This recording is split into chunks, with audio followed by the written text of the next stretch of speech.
या hello friends, नमस्ते। Hope आप सब लोग बहुत अच्छे होंगे, अपना ख्याल रख रहे होंगे। फ्रेंड्स, लास्ट जो पहला पार्ट था जिसमें मैंने क्लीनिंग और ब्लीचिंग के डिफरेंस के बारे में बताया था। आई होप वो क्लियर होगा आपको कि क्लीनिंग और ब्लीचिंग जो है दो डिफरेंट प्रोसीजर्स हैं।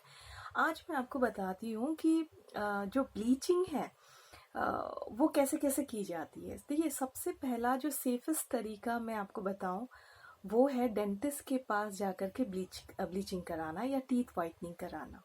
वो मैं इसलिए कह रही हूँ क्योंकि देखिए, एक डॉक्टर को या डेंटिस्ट को मालूम है कि ब्लीचिंग में कौन सा केमिकल यूज़ हो रहा है। वो केमिकल जो है किन चीज़ों को नुकसान पहुंचा सकता है।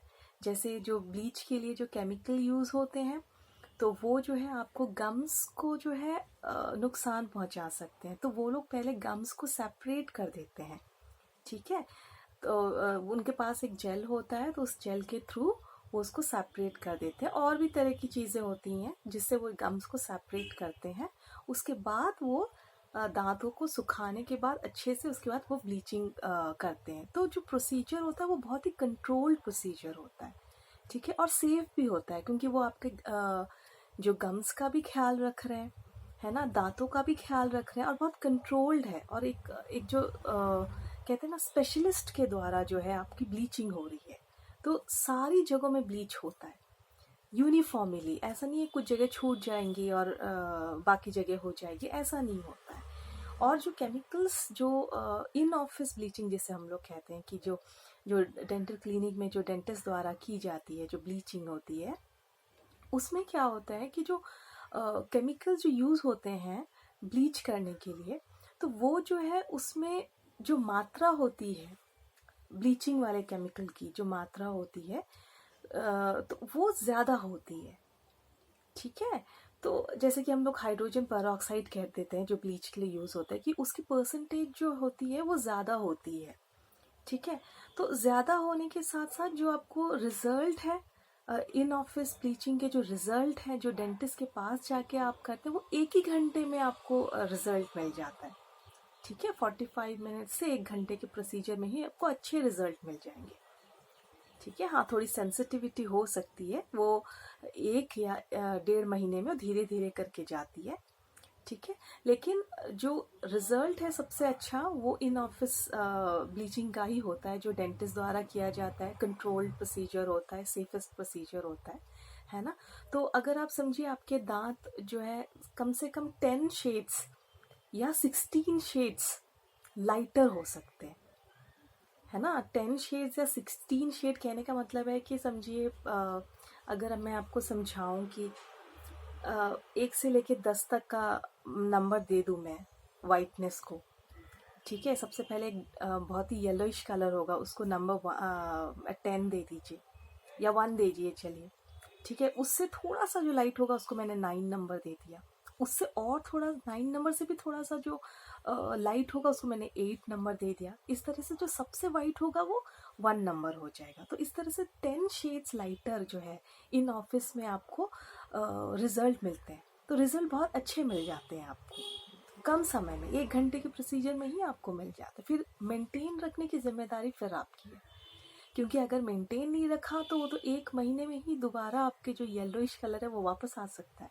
अगर आपने ब्लीच के बाद कोई प्रिकॉशन नहीं ली और सारे जो स्टेन कॉज करने वाले जो ड्रिंक्स होते हैं, कॉफ़ी, टी, ये सब लेते रहे अच्छे से, तो अच्छे से स्टेनिंग आ जाएगी।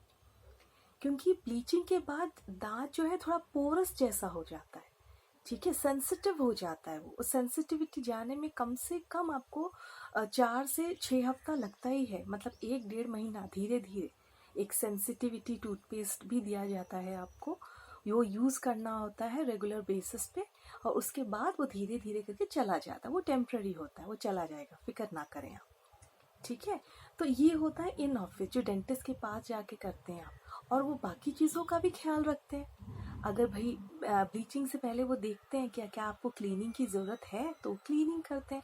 भाई समझिए एक कमरा है और वहाँ गंदगी भरी पड़ी है, आपको वो कमरा डेकोरेट करना है, बिना सफाई के आप कमरा डेकोरेट कर लेंगे? नहीं करेंगे ना। तो ये मैंने सिंपल सा एग्जाम्पल दिया है, दांत में भी ऐसा ही है, बिना कमरे की सफाई के कैसे डेकोरेट कर देंगे आप? बिना दांत की क्लीनिंग किए कैसे ब्लीच कर देंगे? ब्लीचिंग मतलब दांत को सुंदर बनाना, वो कोई फंक्शनल प्रोसीजर नहीं है कि आपके दांत के फंक्शन खराब हैं इसलिए हो रहा है। वो एक कॉस्मेटिक प्रोसीजर है आपकी लुक को बेटर करने के लिए, ठीक है? तो ये होता है। और जिन लोगों को जल्दी रिजल्ट चाहिए, बहुत जल्दी रिजल्ट चाहिए और इफ़ेक्टिव चाहिए, तो फिर वो जो है डेंटिस्ट के पास जाके ही अपना करवाएं। और मेरा तो यही कहना है कि सभी लोग डेंटिस्ट के पास जाने के बाद ही ब्लीचिंग के प्रोसीजर का डिसीजन लें। अगर उनके घर पे भी करना है तो भी पहले डॉक्टर से मिलना है उनको, क्योंकि जो एट होम ब्लीचिंग होती है जो घर पे की जाती है उसमें भी आपको डेंटिस्ट की हेल्प लेनी पड़ती है। वो ऐसे नहीं कर सकते आप, है ना? उसमें क्या करते हैं, उसमें जो है डॉक्टर आपके दांतों का नाप ले लेते हैं। नाप लेने के बाद उसी नाप का वो आपको ट्रे देते हैं जो ट्रांसपेरेंसी होती है दांत की, बिल्कुल समझिए एक प्लास्टिक कवरिंग जैसी हो जाती है। एक ट्रे प्लास्टिक कवरिंग जैसे पूरी, मतलब समझिए एक बुक है, जैसे हम लोग होते हैं ना स्कूल में, हम लोग क्या करते थे, हमारी नोटबुक को हम लोग वो सेलोफेन से कवर करते थे, सेम इसी तरह की, है ना? लेकिन वो सेलोफेन नहीं होती, वो हार्ड होती है, ट्रांसपेरेंसी, वो ट्रे होती है। तो उस ट्रे को जो है बनाया जाता है पेशेंट का दांत के नाप लेने के बाद, जिसे कस्टम मेड ट्रे कहते हैं, ठीक है?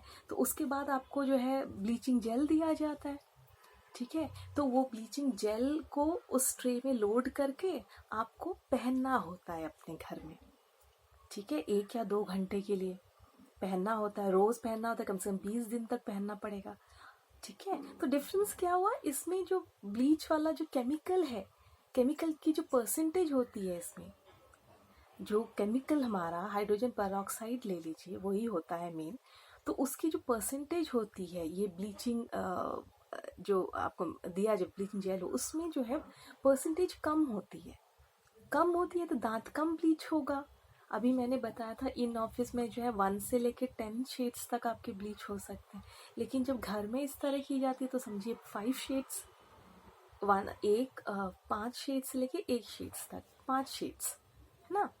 5 टाइम बेटर रिजल्ट, उसमें 10 टाइम बेटर रिजल्ट, इसमें 5 टाइम बेटर रिजल्ट, है ना?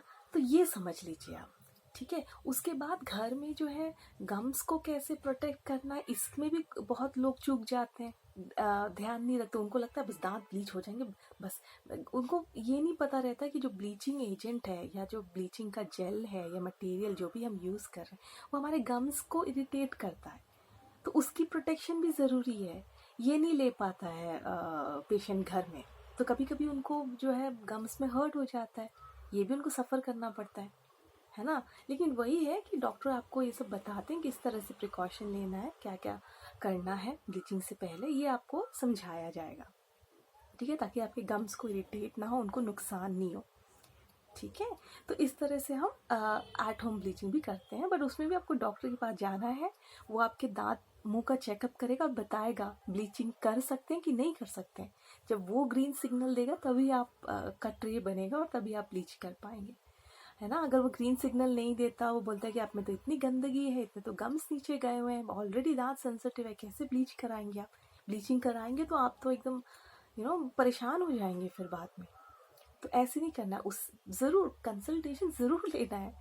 बिना कंसल्टेशन के हम लोग घर में सिर्फ ब्रशिंग कर सकते हैं, है ना? चलिए अब ब्रशिंग की बात आ गई तो कुछ लोग पूछते हैं कि जो मार्केट में है टीथ वाइटनिंग पेस्ट भी अवेलेबल है ना? उससे कितना असर होता है? देखिए, जिन लोगों को ज़्यादा वाइट नहीं करना है ना, और हल्के येलोइश दांत है, हल्के से, और उनको सिर्फ एक शेड बेटर होने से उनको लगेगा कि थोड़ा सा वाइट हो जाए तो मेरे दांत बिल्कुल अच्छे लगने लगेंगे। तो जिनको थोड़ा सा चाहिए और जिनको जल्दी नहीं है ना, 1 आध महीना लग जाए, 20 दिन लग जाए, 30 दिन लग जाए, धीरे धीरे करके जो टीथ वाइटनिंग टूथपेस्ट यूज़ करेंगे और धीरे से शेड अच्छा हो जाएगा कुछ ही हफ्तों में, है ना? तो वो टूथपेस्ट जो है उनके लिए है, और टूथपेस्ट सिर्फ 1 या 2 शेड लाइट ही करेगा, आपको बहुत कम करेगा, है ना?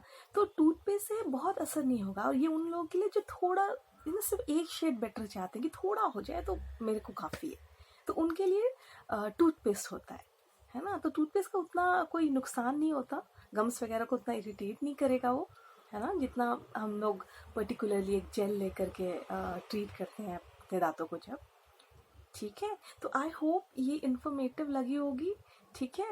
तो मैं मोटा मोटा समरी आपको दे देती हूँ। पहले इन ऑफिस जो कि बहुत ही कंट्रोल्ड होती है, 10 टाइम बेटर आपको रिजल्ट मिलते हैं, जल्दी मिलता है, 1 ही घंटे में आपको रिजल्ट मिल जाएगा, है ना। तो और डेंटिस्ट के द्वारा की जाती है ना। लेकिन इसमें थोड़ा सा खर्चा तो पड़ेगा आपको, लेकिन वो सेफेस्ट होती है। और ये उन लोगों के लिए होती है जिनके दांत काफ़ी ज़्यादा पीले हैं, ठीक है। और एक बात और है, जिनके दांत ग्रे कलर के हो गए या काले कलर जैसे दिख रहे हैं, ग्रीनिश से, उनके दांत ब्लीच नहीं होंगे। ये बात आप ध्यान रखिए। जिनके येलोइश हो गए हैं किसी कारणवश, उनके वाइट होंगे, ठीक है। तो ये हो गया इन ऑफिस। एट होम मैंने बताया, उसमें भी डेंटिस्ट आपका नाप लेंगे, आपको कस्टम में ट्रे देंगे जो दांत की पूरी फिटिंग के साथ बैठेगा। उसमें जेल लगा करके आपको लगाना है हर दिन कुछ घंटे, और कम से कम 20-30 दिन आपको पहनना पड़ता है। ये सारी इंस्ट्रक्शंस जो है डॉक्टर आपको देते हैं। इसमें रिज़ल्ट में थोड़ा टाइम लगता है, और जो रिज़ल्ट है वो 5 टाइम्स बेटर ही होगा compare to the first one. और जो लास्ट में जो टूथपेस्ट जो हम लोग कहते हैं, तो टूथपेस्ट सिर्फ एक शेड ही लाइटर होगा, थोड़ा ही फ़र्क आपको आएगा, ठीक है। जिनको थोड़ा फ़र्क चाहिए उनके लिए टूथपेस्ट काफ़ी है, जिनको थोड़ा 5 टाइम्स बेटर चाहिए उनके लिए एट होम भी ठीक है। थोड़ा चीप भी हो जाता है, लेकिन गम्स को कैसे प्रोटेक्ट करना है, कैसे उनको सेफ रखना है, ये पूछें डेंटिस्ट से ज़रूर, है ना। और उतना टेक्निकली मैंने नहीं बताया है, क्योंकि टेक्निकल में तो आम आदमी जा कर के क्या करेगा। उसको सिर्फ थोड़ा मोटा मोटा फ़र्क पता होना चाहिए कि किस में क्या है क्या नहीं है, ताकि वो डिसीजन ले सके कि मुझे कौन सी वाली ब्लीच करानी है ना। और ब्लीचिंग से पहले, जैसे मैंने कहा, दांत में अगर कोई भी फॉल्ट है, कोई भी बीमारी है, कीड़ा लगा है, गम की डिजीज़ है, वो सारी चीज़ें सॉर्ट आउट करने के बाद ही ब्लीचिंग होगी, है ना, पहले नहीं होगी। तो ठीक है, मैं मिलूँगी नेक्स्ट वीडियो में एक और कुछ और dental and general tips, health tip के साथ। तब तक अपना ख्याल रखिए, है ना। नमस्ते, लव यू, टेक केयर।